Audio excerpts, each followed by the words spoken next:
I was fed all this stuff. Planned Parenthood is allowed to come into the schools and teach sex ed. They're allowed to give out condoms. They promote going there and getting birth control and all these different things.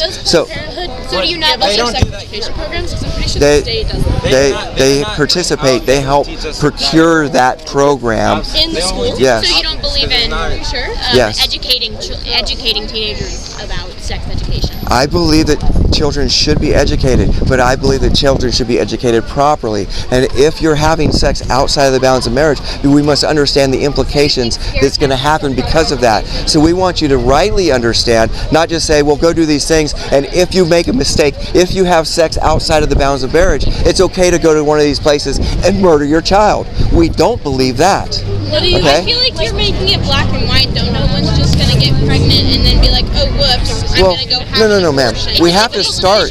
We have to start with the black and white, really, and we understand. We understand people saying abortion or sex before marriage, because right now you're arguing against sex before marriage. It's both. She asked me why abortion. So sex before marriage is always what leads to abortion. What about rape victims? Yeah, they don't have a right to have an abortion. Rape is wrong, right? Rape is wrong. What should happen to the rapist?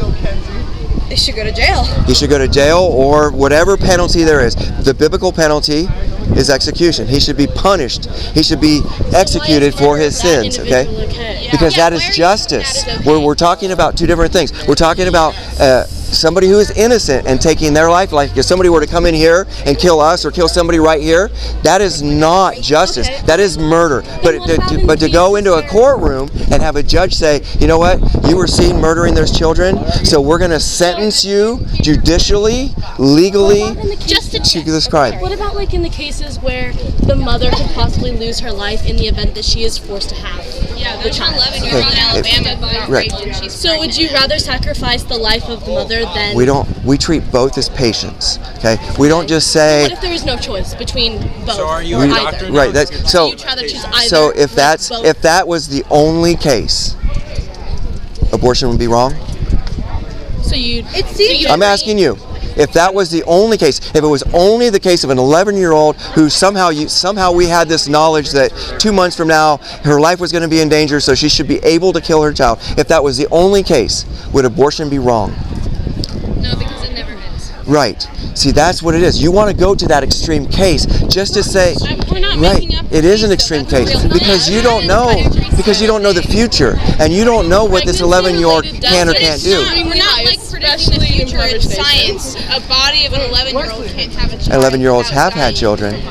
Yeah. 11-year-olds have had children. You don't know that. You're saying that as a general statement, but you don't know that.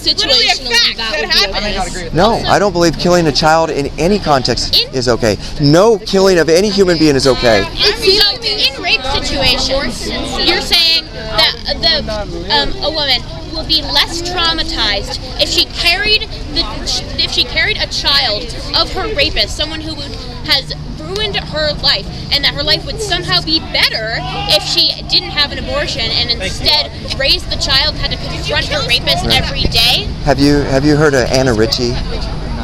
Anna Ritchie, and you guys can look this up and prove this out, but Anna Ritchie was raped and she kept her baby. And if you go back and you look at the statistics of women who have been raped and decided to keep their baby, they actually heal faster. See, we can't give permission. How do you? Okay, wait. You asked me, and I'm trying to give you an answer. I'm trying to converse with you. If you want to quantify that, I'm just saying go look it up because you can quantify it. Okay? Because they've kept statistics of people that have kept their children, women who have kept their children, and have healed much faster from the rape. Because when you look down at that precious child, you can't hold that. Any way to measure you see the eyes of your rapist. No, ma'am. They don't. They don't, ma'am. So can I? If your mother or your daughter or your granddaughter or your aunt or anyone related to you were to be raped and kept their child, you would be okay with it. I would absolutely be okay, and I would teach them how to love their child. With them being sexually abused. No, ma'am. I would say that the person who sexually abused them would have to go to jail, be executed, whatever their law said had to happen. I think, but the child doesn't deserve to be executed for the sins of the father. No, ma'am. Exactly. You don't want them to keep the rape. No. You want them to let So that go and let's get just rid of it. if we can just carry that thought out. Say a young woman was raped and she couldn't go through with the abortion. She didn't want to kill her child. She wanted to keep her child. The child was born. That's her right? choice, right? No, Exactly. but let me finish. So she kept her child. Then the child was born, and then she decided that she couldn't stand the fact that she had the child raped. Can she kill that child? No, because she No, would why? have the child in the first place. Right. She would get it aborted, and that is No, her choice. it's still a child. It's the same child inside the woman, outside the room. The child doesn't magically change when it comes down the birth canal for 8 inches. Actually, it becomes a actual oxygen-breathing child. It does, so you're setting a standard that if you breathe oxygen, now you're a human? Yes. So a person that's on a ventilator that doesn't That's no. still oxygen going into No, their body. they can't breathe on their own though.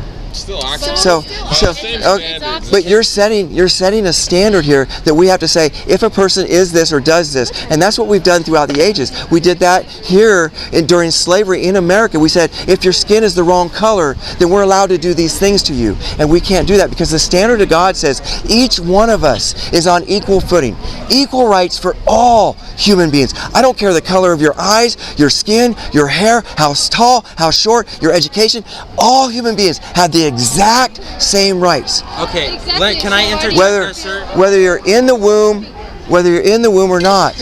And see, we can have conversations. We don't have to act foolishly. You guys are high school students. You're getting ready to get out of high school and go to college and do these things. You need to be able to have these conversations without getting mad, without joking, without having these things. That's why these kids are here, because they're understanding this is Civics 101.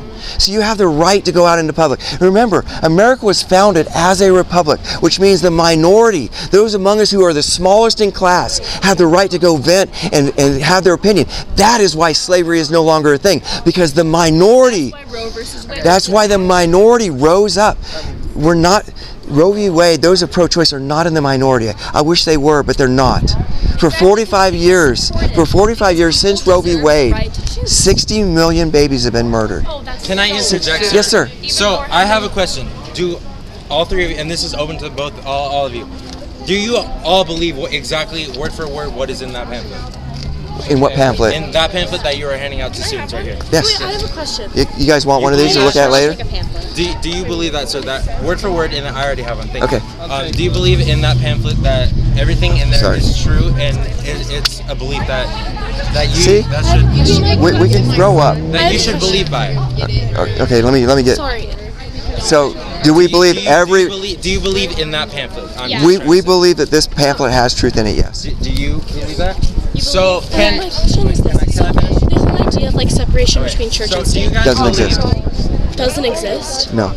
It's not written. It's not written in the Constitution. says that It was separation of church and state. Is the government can't force you to believe a certain thing at a certain also time. believe that Okay, So if you're so they can't create a law that says everybody that goes to this school has to be a Baptist or a Protestant or. Exactly. My question is, if your beliefs There's a quote. of anti-abortion That's what I'm trying to ask are you. rooted in the In that- fact that in you that pamphlet, religiously there's an feel like it's God's will, quote right?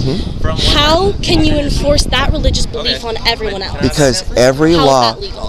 every law that is ever written is based upon somebody's theology, somebody's religion. Every law that is written. People say that they don't have religion, but whatever drives you, whatever you put your faith in, is your religion. So atheists actually have a form of religion. Roe v. Wade, the ability, which is not law, which is just an opinion from the Supreme Court. And you guys go look, that one up as well. The Supreme Court does not make law, so they can't make a law that says it's okay to kill children. They took what was in the Constitution and massaged it and tried to apply it and make it law. And people have said, well, that's got to be law because 9 men in robes said. Well, that's not true. And we know that's not true because back in 1857, they said it was okay. The Supreme Court said in the Dred Scott case, it was okay to own a black man. That's exactly what the Supreme Court said. That law or that opinion was never repealed. You know what happened when they said it was okay to own a black man? The Dred Scott that was in prison, they broke him out. They ignored the Supreme Court and they broke the black man, white man, 5,000 white men broke this black man out of jail and sent him across the border to Canada. That is what we're supposed to do. When we know something is wrong, we stand opposed to it. Not just because 9 men said it's okay, but because it's absolutely wrong. So all law is based upon somebody's morality. The question is, what is the foundation for that morality? If it's just an opinion, if it's just saying, I think that it's okay to murder children, versus absolutely, always, and in every situation, it's wrong to murder another human being. Or, in this situation, it's okay to murder a human. See, you see the difference there? We have to have an objective standard that exists outside. So you refer to the Supreme Court as 9 men in robes, but would you refer to Congress as 50 people in suits, or the House and the Senate as people? As far as what? Equally less meaning? Are those not also laws, as they are part of our? They certainly write our laws, but they don't write perfect laws. Sure. And those laws are based upon what their thoughts were, their religion, what they put their faith in. And so they can be wrong. God's law applies to every one of us. And it's an objective standard that exists outside of the bounds of man that applies to every one of us. Do not murder. Do not lie. Do not steal. Do not commit adultery. Do not hate on another person. See, we don't hate you guys. We're here because we love you. We want you to understand Jesus and the salvation that comes through him on purpose. People will not enter the kingdom of heaven in your pamphlet if they are sexually immoral, idolaters, adulterers, homosexuals, thieves, greedy, or drunkards. Yeah, you claim to love everyone, but you just don't think that they'll end up in the same place. No. And also, I have a question. Let's say, that's good. for example, if you have, let's say... Can I answer that first part? Sure. Okay, so that's 1 Corinthians 6:9. And it tells us that none of those people, no idolaters, no drunkards, no thieves, no liars, no murderers, will end up in heaven. So why we're here is because your Bible says? because we actually believe there's a heaven and a hell, and God is going to judge us one day. Well, let me finish. God is going to judge us one day. So if we know that there's a heaven and a hell, and I don't come and warn you of God's standard, would that be love or hate? That would be minding your own personal business. No, because we're commanded by God to go out and preach this. Well, what if my God says something tear up this sign? Does that mean tear up this sign and that means it's okay? You have to look to touch your property and rip it up? Again, because that's what my God says is fine. A lot of people's gods do say that, but again, we have to go to that foundation of where that belief comes from. Is it just you can do whatever you want whenever you want, or do you live in anarchy? Your decisions and your exceed outside? And if that's true, then what I'm doing out here is perfectly legit. You have no reason to complain about what I'm doing, because my opinion is just as equally valid as yours. It is, but I don't understand why you think your opinion, because it's backed up by your God, So can I come out here? So do I have the right to come out here and tell you what your Creator has said to all of us? Well, you can. So here's I can? my Creator. It is your Creator. He might not be your Savior. He might not be your Savior because you haven't repented and trusted in Him, but He is your Lord and He is your Creator, and we don't have a choice on that. No, that's not true. Would you be accepting of a rapist if he decided to rape? Right, because there is a standard in which you set. Right, and that standard is set by God. You don't have to. No. You said that everybody's opinion. No. You're changing the discussion now. You said we should tolerate everybody and their beliefs.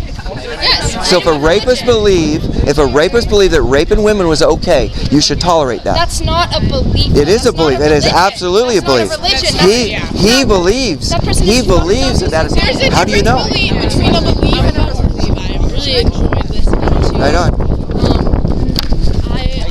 I'm wondering if you have successfully swayed anyone. It doesn't. So that's a Christian argument that happens inside the church, that they say, well, how are your methods?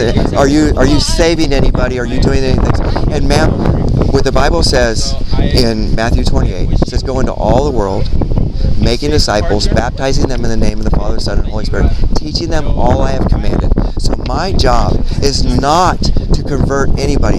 My job is to be diligent and inform people of their Creator so that they can make a decision, because you won't get that information in here. You most likely won't get that information at home. And a lot of times you won't get that information in church. So we want to come out here and expose you to the truth. Now you can make an informed decision. We might have planted a seed today that somebody else might water, that God might multiply into something. And that's our desire. We know we can't save anybody. It's not in us. But we want to expose you to the truth. We want to expose everybody to the truth. Thank you for Lord bless you. respectful. Thank you. So You guys claim, I'd say- always claim that like you love the babies, right? The babies that are like conceived and that shouldn't be murdered or aborted because you love them so much, right? Okay, yes. Yeah. Okay. So what about when those babies are born to parents who aren't ready to have them?